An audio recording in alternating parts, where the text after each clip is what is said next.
Hello, Blake. How are you? Hola. Hola, 'di ba? Thanks Oo. to Clinique, mukha namang effective siya. Hmm, Thanks, Tita Beth. pero not for so long. Yes, kaya pag gigyat ka dito, te, ganun lang. Tapos pahid mo talaga.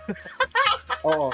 Well, ganito, Blake, 'no, parang malapit na tayo kasi susulat na tayo sa 1Z Entertainment for some permission and for some approval kasi nalalapit na yung ating pagtatag of film block screening.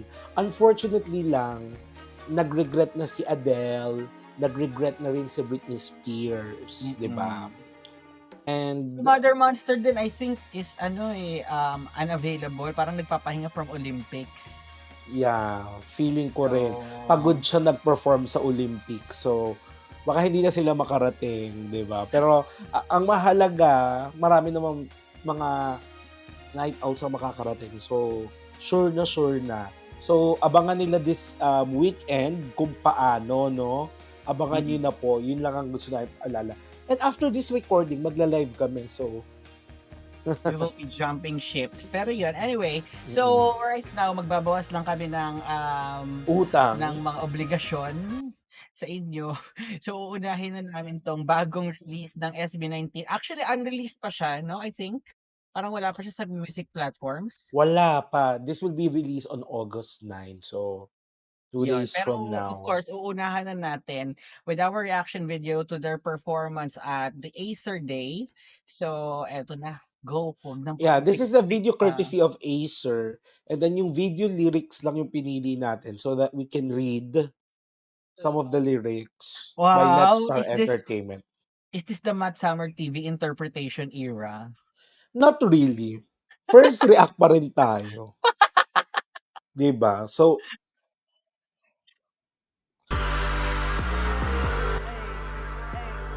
Yeah, yeah,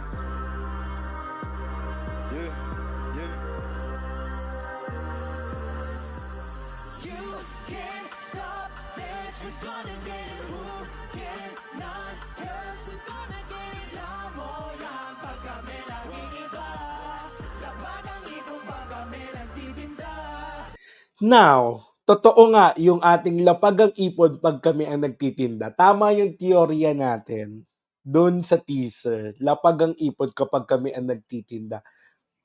Alam mo, sa unang-una pa lang, it reminds me yung laging sinasabi sa atin ni Harry na parang may untapped market ang SB19.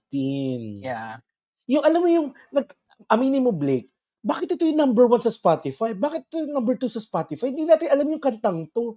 Pero bakit ang tagal niya sa number 1? Ito yung mga tunog na yun. True. Mga shanty joke, mga parang mga gano'n. I don't know, Mga correct Have me if I'm Abby, wrong.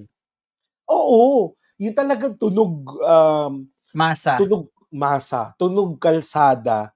So, pero yun yung kinakagat ng mga tao. May untapped market talaga, eh. Tayo kasi True. parang And very naka-focus tayo sa aware naman sila dun, I think, with Ken, especially with Ken, the going underground.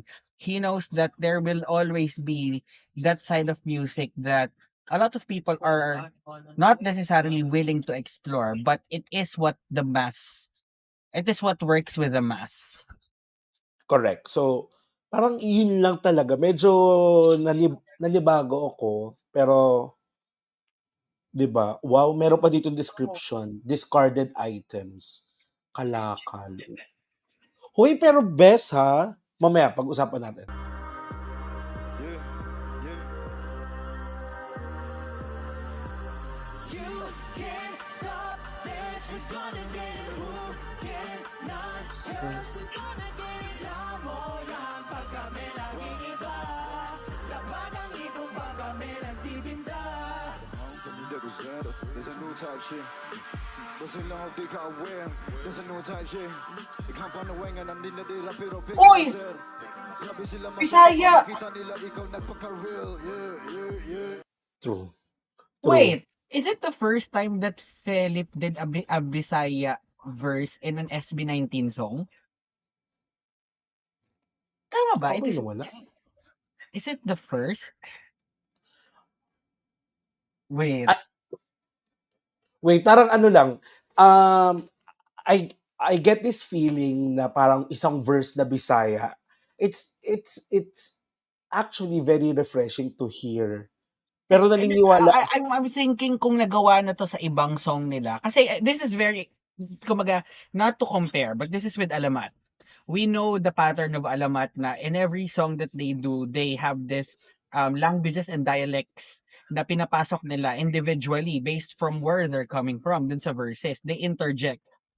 With SB19, we know that Ken is Bisaya and he is a proud Bisaya, but I don't know if it's the first time that he actually inserted a Bisaya verse in an SB19 song. Kasi nakakita na tayo kay Ken ng Bisaya na buong kanta. Pero Bisaya in an SB19 song, this is probably the first.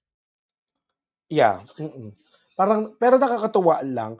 I don't know, meron talaga alam mo nai-inlove ako sa salita sa ano sa lengguwahe ng mga Bisaya o yung Bisaya. Mm.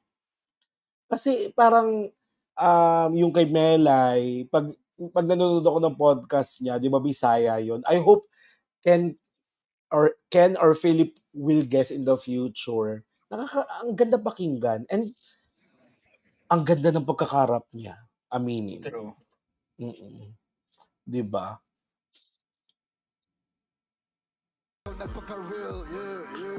Napaka-real yan. Hinigrap ang isang di makabasa pinggan. Boss niya'y aphel pakinggan. Mga salita'y nakikipagsunto. Kakaiba at di makakaiyak. Kakainin mo lahat ng mga salita. Masarap di ba? Di ka magsasawa. Lunukin mo na lang kamanaang kuda. That verse was so lit. That verse was so lit. And hindi ko na-expect that line is coming from Ja. Just, yun yung sabihin ko. Parang, Ja, please. Okay, lulunukin ko na lang. Kasi, you know, Ja is very baby. Kumbaga, everyone knows that he is the bunso. But here, he is repping verses na, damn. Masarap, di ba? Di ka na magsasawa. Gusto ko ulitin. I'm sorry. Nakarinig ka na ng kuwan. Hinigrap ang isang di makabasa pinggan. Boss niya'y aphel pakinggan. Mga salita'y nakikipagsunto. Kakaiba at di makakaiyak. Kakainin mo lahat ng mga salita. Masarap di ba? Di ka magsasawa. Lunukin mo na lang kamanaang kuda. Oh, di ba? Di mo pa rin kaya isuko marana. Wala dinala kami nagsimula lahat gumaya. Laging pinipilahan kahit nga hindi magbet. Paano pa kaya kapag naputol ka din? Alam mo, oo.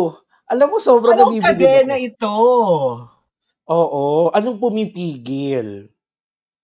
Hindi, ang gusto ko lang yung variation ng boses nila, no, Blake. They don't need to pretend. They don't need to be an imposter sa mga kanta nila. Kasi alam mo, It appear as trying hard. oo, with them, alam mong si Philip yon, alam mong si Justin yung boses na yun, at alam mong ito yung boses ni Josh. They don't Yeah. need na ipitin yung boses, no? They can just sing normally, they can rap the lyrics, so patok pa rin talaga. 'Di ba? Tsaka this is a diss for visual haters. Truth. For their visual haters na parang, dami kong paninda, hindi lang mukha. Correct.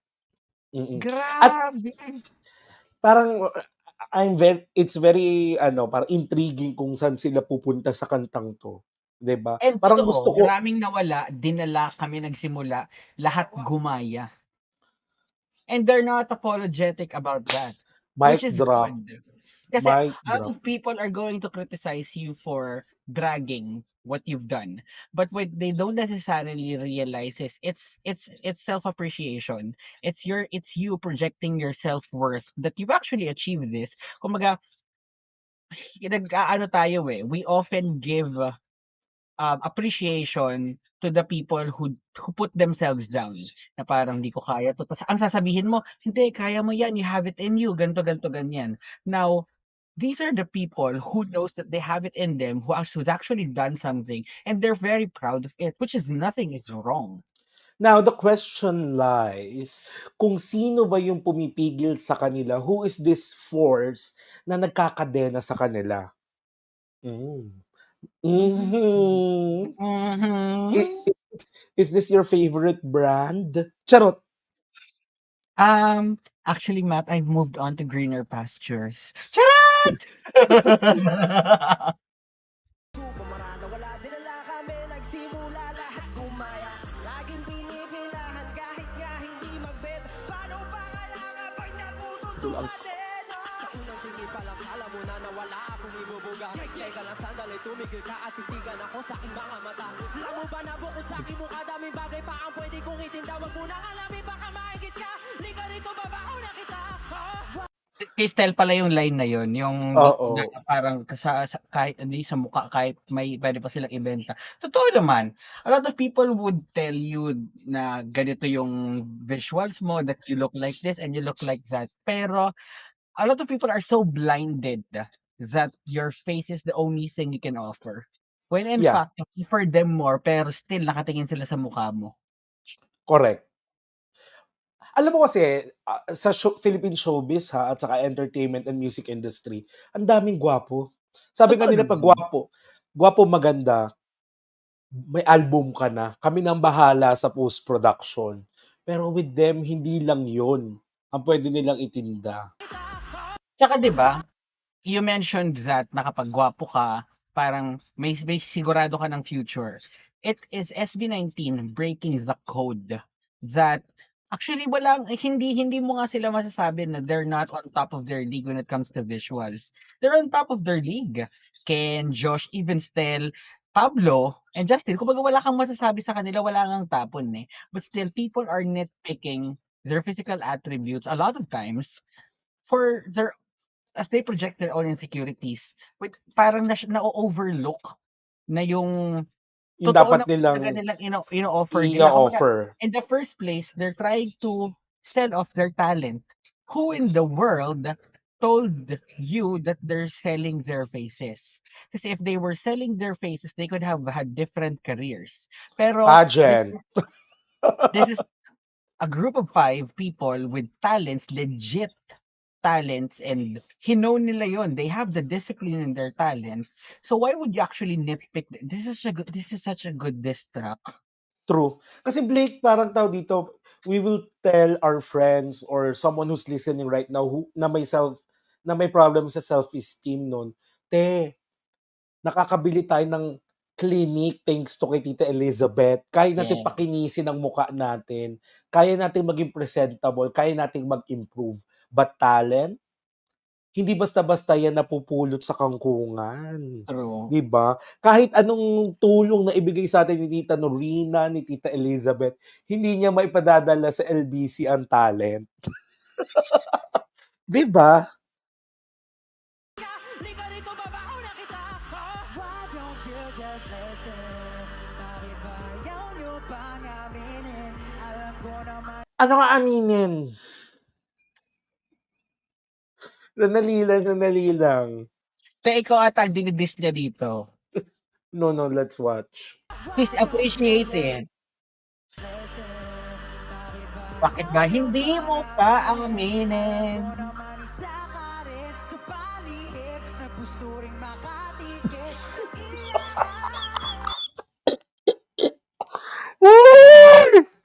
Alam mo, Blake. In all fairness, Hindi. I would say, no, Hindi. wait.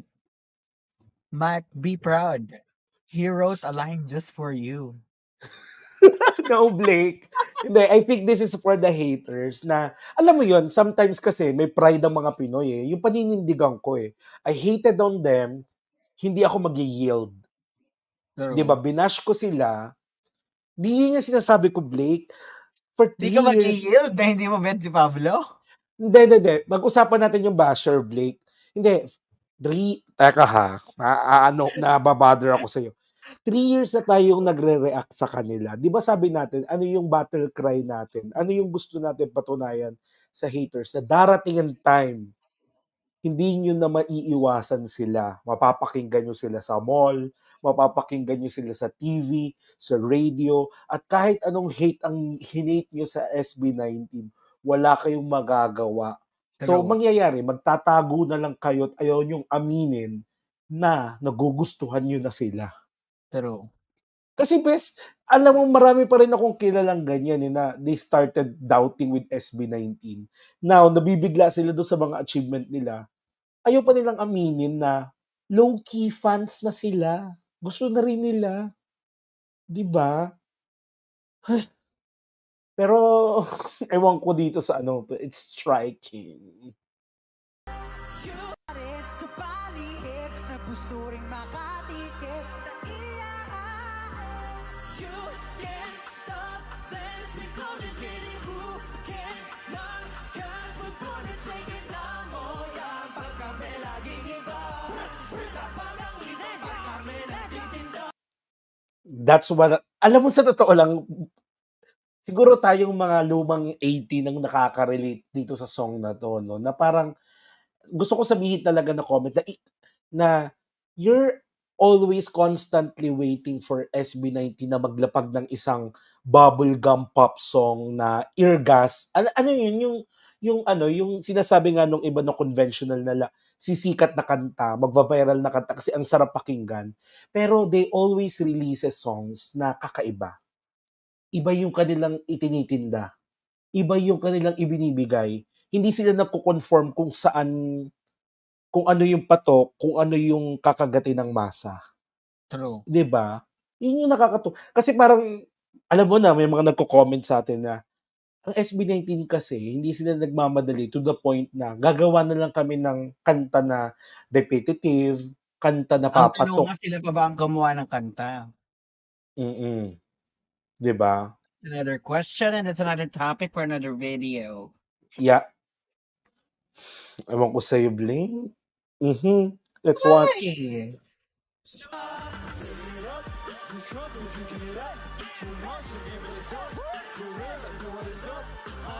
You can't stop this, we're gonna get it. Lapag ang ipon pag kami nagtitinda. Napag ang ipon 18 pag sila ang nagtinda. Parang, is that patama sa amin? SB19? Oo.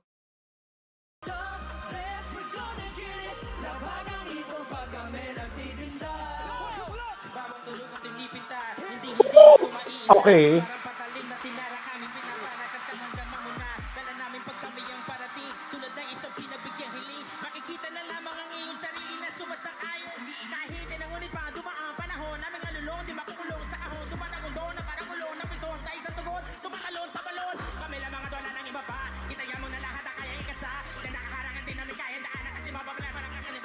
Inaudible. Glock 9 is Glock 9. Diba? It's the GOAT. Wait na dumating yung August 9. Parang gusto ko tong i-download. Correct. Saan lang YouTube Music lang. Hindi ako pang Apple kasi may bayad dun. Ako rin, YouTube Music din lang rin ako ngayon. Hindi na ako nagbabayad ng monthly. Medyo mabigat.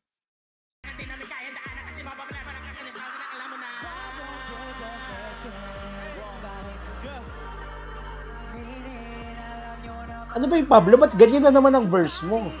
Chari. Ba't ganyan na?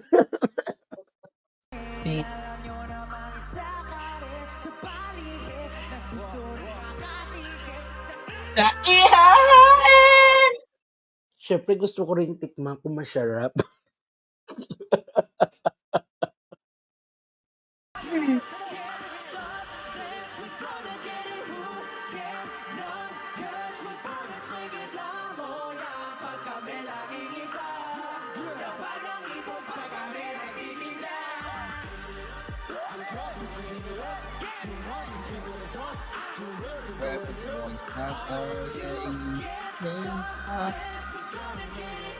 Ang ikot pag kami nagtitinda. Ay, ano ba yan? Wait nga, itong thank you kay Netstar. Siya kasi yung may-ari nung siya kasi nag-upload. So tapos na. So we're going to go live in a few seconds, no? Bes, let's share na lang to the public yung napag-usapan natin before natin mapakinggan tong Kalakal. Ichinika mo sa akin na this song could be song, hindi lang doon sa basher ha, hindi na doon sa hater, kundi doon sa pinagdaanan ng grupo. Well, I mean, that's what makes up a good song. I mean, if it's written to the point na humuhugot siya from your past experiences, it serves its purpose. Parang Mm. ganun. So, yeah. Oo, pero parang nakabasa rin ako na parang this is yung parang restricted sila, parang nakakadena sila, and yet nakaka-receive sila ng katakot-takot na mga haters and bashers, naysayers, yung mga nagda-doubt sa abilities nila. Paano nila na-survive 'to? Uy, Blake, kanina nakabasa ako ng ano, habang nag-scroll ako sa Facebook. Sabi nila, alalahanin niyo 'to ha, sa lahat nakikinig. Parang ano nangyari between 2019 and 2024? It's so weird. You Parang ano really nangyari? Eto best, 'di ba? Remember your life from 2019 and remember your life 2019 to 2024. Ibang-iba siya pre-pandemic and post-pandemic. Parang Totoo. parang iba yung flyby, parang hindi yung regular timeline ng buhay. Well, something drastic did happen. So I think that's the reason why. Pero I think the drastic thing that happened to us is SB19 din. Mm. Kumbaga, definitely, not just with SB19 but with 18, yung mga nakasama namin, it definitely changed that portion of our lives, which made it extra interesting, I would have to say. Yeah. And ang gusto ko lang talagang sabihin is that wonderfully done. Kasi sa totoo lang, there was a time na nagwi-wish tayo. Kasi alam mo, ito isi-share ko lang sa inyo ha. Siyempre, may mga umuusbong na mga popular singers these days, group these days. Parang, siyempre, nape-pressure ka na you're hoping na mag-release ang SB19 ng isang song na TikTok friendly, Mm-mm. radio friendly, na Gen Z friendly. But you know what? What we're aiming for is longevity. True. And Hindi, alam mo ba, ang mga ang definitely mga kanta ni, um, ang mga kanta ni Glock 9, say Sirena, ano 'to, yung Nakaupo, ano nga yun? Anong, nakalimutan ko yung yung title ng kanta. Kumbaga, these songs of Glock 9 spoke about social issues which made it relevant to this point in time. yung parang upuan yung kay Glock 9 na Ay, ano. upuan pala. Tama ka dun, Blake eh. Parang we're aiming for longevity kasi napakadali sumabay sa uso. Pero remember, uso is uso-uso lang, weather-weather lang, 'di True. ba? Tingnan mo, if you're going to watch yung Pulang Araw, yung bagong soap ni Barbie, sorry, Mm. ni Barbie, yung nasa Netflix, yung ano Panlaban sa Batang Quiapo, Maria Clara? um, primetime show ng GMA, sa primetime telebabad. Hindi ko alam. Yung Pulang Araw sa Netflix, ginamit Ah, nilang OST yung Kapangyarihan ng SB19 at saka ng Ben and Ben. oh, I didn't know that. Mm. So parang sabi nga, expect the unexpected with SB19, and Totoo I naman. think, Blake, mas mapag-uusapan pa natin 'to sa ating live stream. Good job, good song. Lastly And na we're so lang on my excited part, na ma-release na talaga 'to. yung official, yung recorded version. Yes. Now, ang gusto ko lang talaga, ang takeaway ko dito is, una, sa individual voices nila, hindi nila kailangang magpanggap, hindi nila kailangang baguhin. They are what they are. True. They It cultivate it their own sound, which I like. I wouldn't even say nga Matt na just Ja was trying off something new. Mm. Kasi it was still his voice. He probably just explored kung kumbaga what other Honed. things, he honed himself into this skill. It's not necessarily something new kasi they had songs na mabilis naman. So I'm very proud of Ja, and at the same time yung basag ni Ken dito, I don't know, he had a different impact. Yeah. And mapapansin mo, hindi bumirit si Stel. True. Hindi bumirit si Stel. Nag-rap si Now, Stel. nag-rap si Stel. There could be several reasons din. One is, baka kailangan niya magpa-miss yung mga ganong birit. Pangalawa, baka hindi tinatawag or hindi hinihingi for this song, which I Mm. like best. Kasi alam mo si Jessica Sanchez, we love Jessica Sanchez, pero ang main criticism sa kanyang American Idol journey is that lagi niyang binibirit lahat ng songs. Lagi niyang piniplay yung kung ano yung advantage at saka kung ano yung strength na meron siya. Kahit hindi naman kailangan. At ang isa ko pa sa malaking tanong dito, Pablo, bakit mo naman pinaringgan si Matt? Yun lamang po. Thank you very much for tuning in. This has been our reaction video. I'm your Sugar Spice and sometimes nice. My name is Blake on behalf of Harry, Matt. And my name is Matt. Sa lahat po na naka-follow sa akin sa Twitter na @Matt Valdeavilla, I will be using our Matt Summer TV. So, yung may mga kasi nasuspend po yung Twitter ko. So, yung mga makachat ko po doon na po kayo mag-message muna sa Matt Summer TV hanggat hindi ko pa nare-recover yung aking Twitter account. Okay? So, thank you so much guys. If you want to support our channel, nandyan lang po sa video description.